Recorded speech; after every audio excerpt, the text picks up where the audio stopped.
ಆಷಾಢ ಮಾಸದ ರೇವತಿ ನಕ್ಷತ್ರ ದಿನ ಬೆಟ್ಟದಲ್ಲಿ ಅಮ್ಮನೋಡು ವರ್ಧಂತಿ ಅಂತ ನಾವು ಆಚರಿಸ್ತೀವಿ. ಶ್ರೀಮನ್ ಮಹಾರಾಜ ಮುಮ್ಮಡಿ ಕೃಷ್ಣ ಜೊಡೆಯರ್ ಅವರು ಇದೇ ದಿನ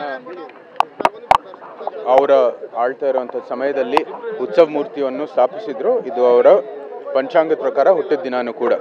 ಈ ನಿಟ್ಟಿನಲ್ಲಿ ಆವತ್ತಿಂದ ಇವತ್ತವರೆಗೂ ಈ ಪದ್ಧತಿ ಮುಂದುವರಿತಾ ಬಂದಿದೆ. ಇವತ್ತು ಸಹ ಅದೇ ಒಂದು ಪಾರಂಪರೆ ಮುಂದುವರಿತಾ ಆವತ್ತು ಕೂಡ ಇವತ್ತು ಕೂಡ ಅದೇ ಸಂಕಲ್ಪ, ನಮ್ಮ ನಾಡಿನ ಸಮಸ್ತ ಜನರಿಗೆ ಒಳ್ಳೆಯ ಆರೋಗ್ಯ, ಅಭಿವೃದ್ಧಿ, ಸಮೃದ್ಧಿಯನ್ನು ದಯಪಾಲಿಸಲಿ ಎಂದು ಪ್ರಾರ್ಥನೆ ಮಾಡಿದೆ. ಭೂತೇಶು ಮಾತೃರೂಪೇಣ ಸಂಸ್ಥಿತ ನಮಸ್ತಸ್ಯೈ ನಮಸ್ತಸ್ಯೈ ನಮಸ್ತಸ್ಯೈ ನಮೋ ನಮಃ. ಇವತ್ತು ಚಾಮುಂಡೇಶ್ವರಿ ವರ್ಧಂತಿ ಉತ್ಸವ ಅಂತ ಎಲ್ಲ ತಮಗೆ ಗೊತ್ತಿರ್ತಕ್ಕಂಥ ವಿಚಾರ. ಸಂಸ್ಕೃತದಲ್ಲಿ ವರ್ಧಂತಿ ಉತ್ಸವ ಅಂತ ಕರಿತೀವಿ, ಕನ್ನಡದಲ್ಲಿ ಹುಟ್ಟುಹಬ್ಬ ಅಂತೀವಿ, ಇಂಗ್ಲೀಷಲ್ಲಿ ಬರ್ತ್ಡೇ ಅಂತ ಕರಿತೀವಿ. ಅದೇ ಅಭ್ಯಂಜನ ಸ್ನಾನ ಮಾಡಿಸಿ ಪೂಜೆ ಮಾಡ್ತಕ್ಕಂಥ ಪದ್ಧತಿ ಇರೋದು. ಮನೆಯಲ್ಲಿ ಮಕ್ಕಳಿಗೆ ಯಾವ ರೀತಿ ನಾವು ಹುಟ್ಟುಹಬ್ಬ ಆಚರಣೆ ಮಾಡ್ತೀವಿ ಅದೇ ರೀತಿ ತಾಯಿಗೂ ಕೂಡ ಆಚರಣೆ ಮಾಡ್ತಕ್ಕಂಥ ಪದ್ಧತಿ ಬಂದಿರತಕ್ಕಂಥದ್ದು. ಬೆಳಗ್ಗೆ ಎಂದಿನಂತೆ ಅಭ್ಯಂಜನ ಸ್ನಾನ ಆದ ನಂತರ ಮಹಾನ್ ರುದ್ರಾಭಿಷೇಕ, ಪಂಚಾಮೃತಾಭಿಷೇಕ, ಚಾಮುಂಡೇಶ್ವರಿ ಅಲಂಕಾರ ಆಗಿರ್ತಕ್ಕಂಥದ್ದು. 9:30 ಮಹಾಮಂಗಳಾರತಿ ಇದು, 10:00 ಚಿನ್ನದ ಪಲ್ಲಕ್ಕಿ ಉತ್ಸವ ಆಗಿರ್ತಕ್ಕಂಥದ್ದೆಲ್ಲ ಗೊತ್ತಿರ್ತಕ್ಕಂಥದ್ದು. ಪ್ರತಿ ವರ್ಷ ರಾಜವಂಶಸ್ಥರು ಚಾಲನೆ ಕೊಡ್ತಕ್ಕಂಥ ಪದ್ಧತಿ ಇರ್ತಕ್ಕಂಥದ್ದು.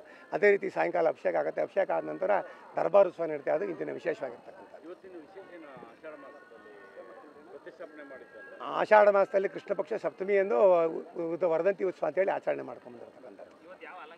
ಇದು ಚಾಮುಂಡೇಶ್ವರಿ ಅಲಂಕಾರ. ಯಾಕೆಂದರೆ ವರ್ಧಂತಿ ಅಂದರೆ ಅವಳಿಗೆ ಆಗಿರ್ತಕ್ಕಂಥದ್ದು, ಲಕ್ಷ್ಮಿ ಬರೋದಿಲ್ಲ ಇಲ್ಲಿ, ಚಾಮುಂಡೇಶ್ವರಿನೇ ಅಲಂಕಾರ ಆಗಿರ್ತಕ್ಕಂಥದ್ದು. ಇವತ್ತು ವಿವಿಧ ಬಗೆಯ ಹೂಗಳಿಂದ ಅಲಂಕಾರ ಆಗಿರ್ತಕ್ಕಂಥ ಇಂಥ ವಿಶೇಷವಾಗಿರ್ತಕ್ಕಂಥದ್ದು.